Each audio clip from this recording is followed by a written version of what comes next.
In 1997, one of the worst tornadoes in U.S. history would destroy Jarrell, Texas, specifically Double Creek Estates that got almost completely slapped, killing 27 people. A normal occurrence for most people living in central Texas, as severe storms were expected, but what was not expected was one of the strongest tornadoes ever. Also, unlike most Texas days in May, there was no trough of low pressure that would cause the tornado later to go on a southwest path. Wind shear was good within the lowest 6 kilometers of the atmosphere, unlike most tornado outbreaks. Though the lack of wind, storms would still flourish because of the unstable atmosphere.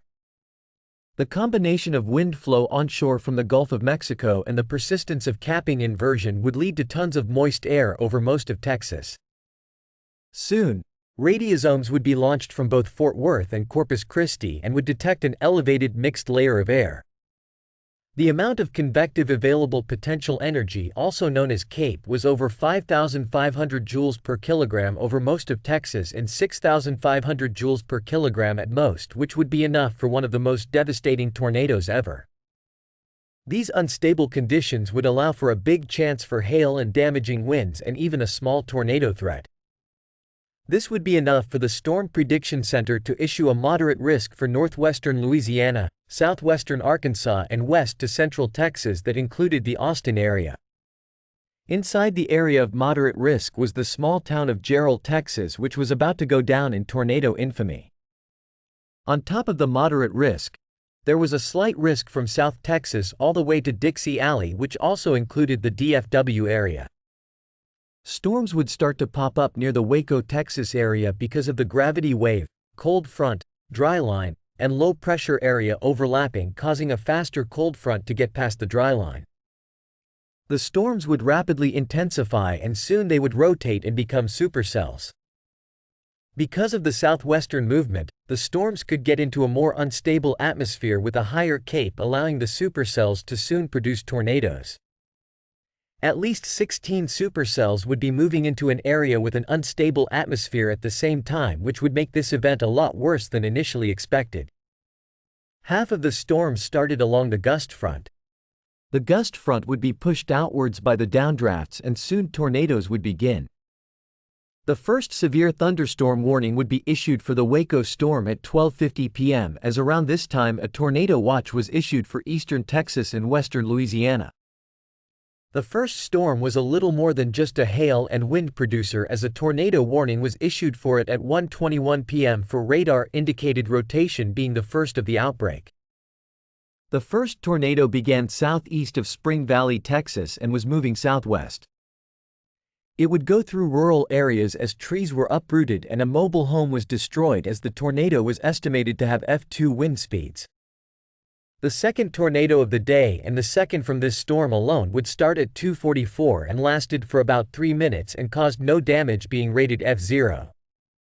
The first strong tornado would occur at 2:46 and immediately after touching down would destroy both a home and barn. After that it would travel over mostly rural terrain, but when coming in contact with a home it would do F3 damage. The tornado would then chuck a pickup truck and car hundreds of feet. The local news would capture the tornado for most of its 3.7-mile lifespan. It would also cause $150,000 in damages but had no injuries or deaths. Another F0 would form, but after that an F3 began on the shore of Lake Belton. It would destroy a marina and would capsize numerous boats. Many trees were destroyed and lakeside homes were severely damaged. It would exit the lake, hitting multiple structures before dissipating. It would do almost $1 million in damages along its 1.4-mile path. A few other small brief tornadoes would hit before the family of tornadoes near Jarrell. Both of the first two tornadoes would be F2s, but then the third tornado would go down in history. Jarrell was an ordinary town in central Texas that was founded in 1909 by a real estate developer named O.D. Jarrell. The town settled near a railroad that was under construction, but after that the town was made. Because Jarrell was next to the railroad, so they received some buildings of the town of Corn Hill and the small city died out. Jarrell though would soon have its own struggles as the cotton industry slowed and the railroad closed, as the town had about 200 people at its lowest point. Soon after, Jarrell would experience a resurgence in its population, and by May 27, 1997 there was around 450 people. The tornado warning for the Williamson County, Texas would be issued, and soon after a small photogenic rope tornado would form, moving very slowly. The rope tornado would attract a lot of people, and photographers would take some insane shots of it dancing around rural Texas. The tornado would strengthen and become multiple vortex, which is when the dead man walking tornado photo. This photo would gain lots of popularity and would become synonymous with that tornado. After that it would wedge out and soon enter Double Creek Estates, as by this time F5 damage was recorded. The tornado was so intense that concrete was ripped from the ground and scoured. This wasn't even the worst of the damage, as now the tornado would do one of the most evil things a tornado has ever done, as it almost stopped over the small community called Double Creek Estates, doing some of the worst tornado damage ever recorded. The tornado was moving at 5 to 10 miles an hour that caused extreme damage as homes were swept away. Everything was destroyed in the town, even some houses had their plumbing being pulled from the concrete, which is violent damage. Because it was moving so slowly, some homes received tornadic winds for over 3 minutes. Miles away from the area was pieces of homes and fields.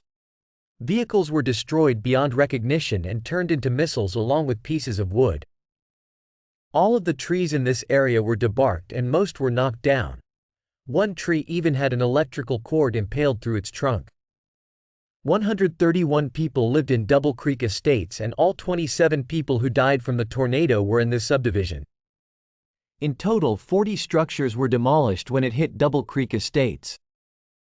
About 300 cattle were also killed soon after the tornado exited Double Creek Estates. Homes sustained way less significant damage, as homes partially lost their roof. The tree damage in this area suggested that the tornado was a multiple vortex once again. Moments later, the tornado dissipated, ending its tragic 7.5-mile lifespan. After the tornado lifted, aerial photos of the damage path were taken, and it was determined that it was at F5 strength for most of that 7.5-mile long path, but people were critiquing the F scale because the homes in Double Creek Estates were reportedly not well built and the winds were closer to F3 strength, but the rating stood, and the official rating was F5 with at most 300-mile-per-hour wind speeds. In the following days, George W. Bush would call Williamson County a disaster area and visit Jarrell, saying it was the worst damage he had ever witnessed, and then requested federal aid for Williamson and Bell counties, but the request was denied, which I find very sad. The Jarrell, Texas tornado remains as one of the most infamous tornadoes in recorded history, doing some of the worst damage ever, taking 27 lives and injuring 12 and causing $40.1 million in damages. Anyways, that will do it for today's video. If you enjoyed, please like and subscribe, and also click one of the videos on the screen.